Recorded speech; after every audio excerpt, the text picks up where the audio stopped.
He trusted his brother and lost everything in Belgium. My brother and sister, sometimes in life, the people we help end up being the reason we cry. And sometimes one single act of kindness can cost a man everything he has worked for throughout his lifetime. Today's story is not fiction at all. It's based on a true life story of a Ghanaian man named Kwame, who lost his home in Belgium after trusting a fellow African named Mr. Uche. A man he thought just needed a roof only over his head. But by the time this story ends, you understand how one decision, how one wrong tenant can destroy 20 years of effort in a foreign land. This is Mr. Kwame's story, which he called me. He told me everything. He doesn't hold anything back. Kwame had lived in Antwerp, Belgium for over 25 good years. He wasn't rich, but he was comfortable on its own. Whatever he wants to buy, he can afford it. A hard-working man, humble, quiet, working at a logistic house in Antwerp. He earned just enough to take care of himself and to send little money back home to Ghana. After years on the waiting list, the local council finally gave him a two-bedroom apartment in Belgium. Getting a council flat isn't an easy thing at all, especially in the heart city of Antwerp. Sometimes it takes over 15 good years before they will give you such apartment there. But to Kwame, that house wasn't just a wall or a roof above his head. It was proof that he had made it. Even though he was divorced, he was still on the good terms with his ex. They had three children together.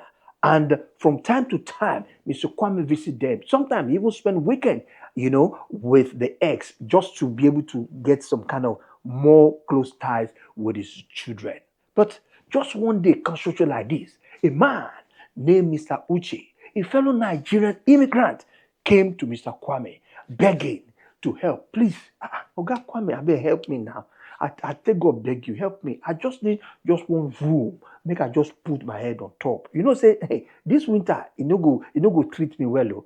He beg and beg and beg. Mr. Kwame look at him. Mr. Kwame say, He saw a young man struggling. And Mr. Kwame had that flashback when he first got into Belgium as well. He said, okay, don't worry.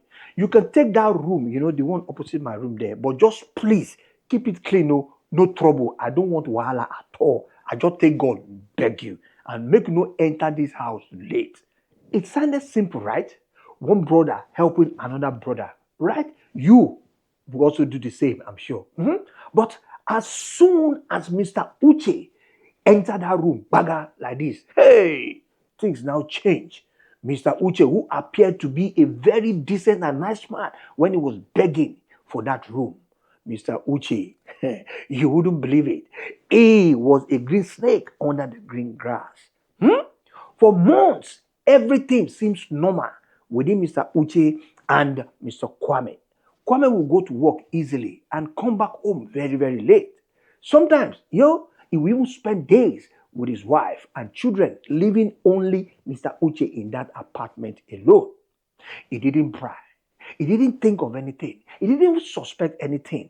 No question asked. After all, he trusted Mr. Uche. Nigeria, Ghana, we'll be all the same now. 1-1. You understand, He believed every African brother in Europe should look out for one another. That was Mr. Kwame's philosophy. But then came one Friday night like this, after work. The day his entire life just changed from 0 level to 360-degree. Mr. Kwame beg God, beg Allah, beg everybody. Say, I beg God, why me? Mr. Kwame has just returned home from one of his work. Straight right away before he got into his house, he noticed Belgian police. They stormed his apartment. armed officers shouting, flashing light, bang, bang, bang, here and there. You hear the boom, whoa, whoa, whoa. You see jacket. There was some kind of exclusive jacket there. Everywhere was rough. Neighbors, they were peeping here and there. What's going on, on the street today? They pinned Mr. Kwame down straight right away. They took him home. They searched all his like this. Mr. Kwame said, what's going on? What did I do? I didn't do anything. What's going on? Please tell me. Then one officer shouted, yes, drug lab, we found it. Hey, whoa. Mr. Kwame, look down, look up. Water, whoa. He said, inside my room? They said, no, it's inside your house. Mr. Uche was the one that rented that small room, and right inside that place, they discovered some equipment that they use in processing narcotic inside Mr. Uche's room, the one Mr. Kwame gave to him. Kwame frozen. Kwame Ogapa. Kwame said, I've never seen things like this before in my life. I tried to explain things to these people. Mr. African Black Gold. I tried to explain to them, but I don't know anything. They even do what? They took me straight. They didn't even want to listen to me. And before I know it, I met myself at their police station there. But when I was even explaining, it was too late. They didn't want to listen to me. I was arrested immediately. And boom, they took me straight to their police station. That same weekend, I spent Friday night there. I spent Saturday night there. I spent Sunday, even Monday. 4 good days, I was behind bars, being interrogated like a criminal. African Black Gold TV, can you imagine that? That was how I was held in their custody. They asked him, where did you get all this chemical from? Mr. Kwame said, please, which chemical? I don't know anything about it. They even asked him, who are you selling all these materials to? He said, sell what? I'm just an ordinary person. I only walk and go home. I don't have any other business doing. Check my account, check my job, even go and check my pay slip. I've done nothing wrong. I don't know anything about what you guys are talking about. But this time around, Mr. Kwame, all he needs to do is to save his job. He quickly called his ex to call his supervisor, and told his supervisor, lied, that he had traveled to France over the weekend and his car got spoiled there. That by God's grace, he will be at work by next week. The wife did the same thing. But the wife didn't even know that police have stormed Mr. Kwame's house. Now, by Tuesday, the police realized he might be telling the truth. They check his background. They check his finances. They check his working place. Everything matched together. In fact, even his car, what he was driving was, I think, 1990 Opel Astra, something like that. You understand? Yeah.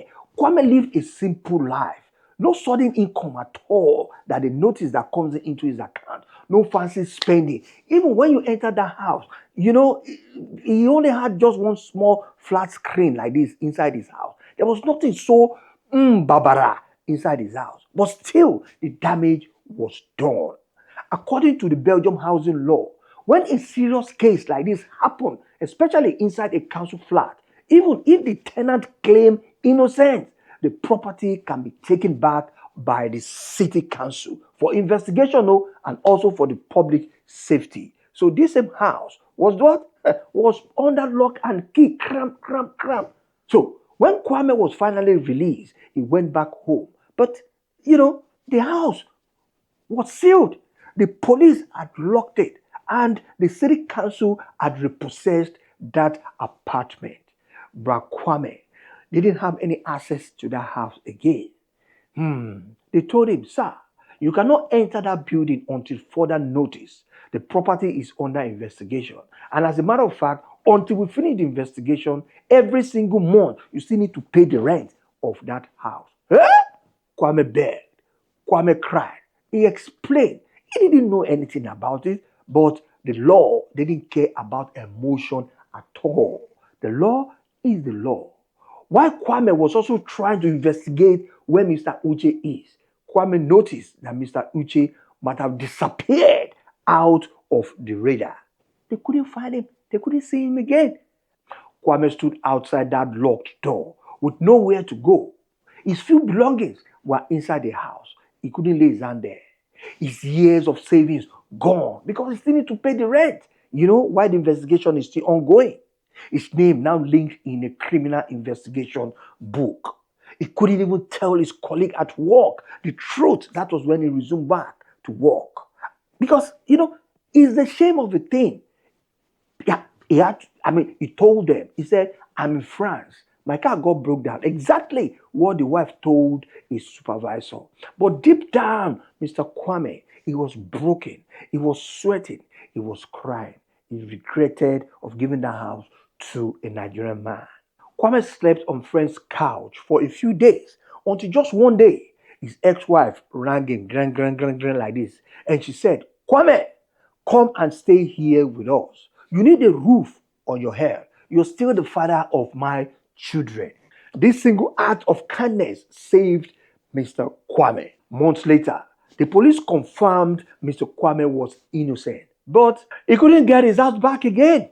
They even told him, they said, we're sorry, sir, but we had to follow procedure. But then the council had already reassigned that flat to another person. And still, the police said he can press charges if he wants to. Now, Mr. Kwame had seek a legal advice. And that one, it's going to be on another video. In Belgium, once the council withdraw your property for legal reasons, you can't just reclaim that house again.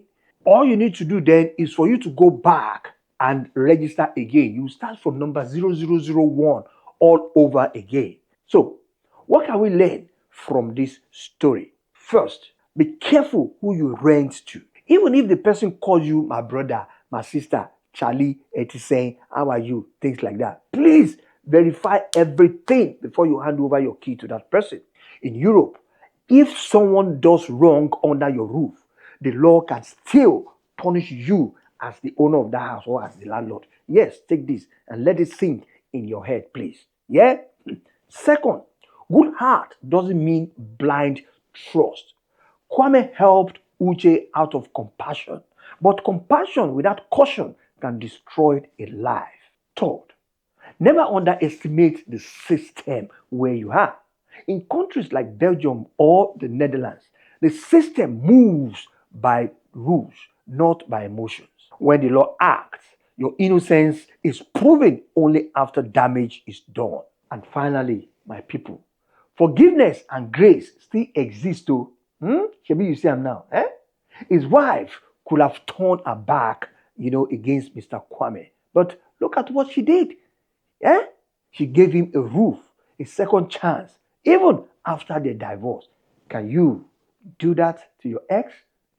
Can you do that? Somehow.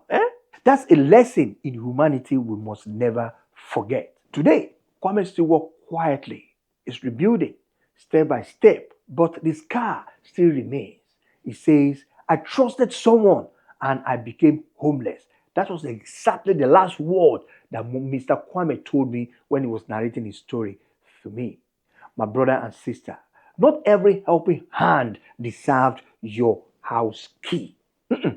Because sometimes the devil doesn't knock from outside. He moves in as your tenant. This is exactly what happened with Mr. Uche and Mr. Kwame. This is African Black Gold TV. If you felt something in your heart today, please like, share, and subscribe to African Black Gold TV. Join our WhatsApp community where Africans everywhere learn, grow, and protect each other. Because every story carries a truth. And this one, it could happen to you. Till I see you guys in the next video, please subscribe.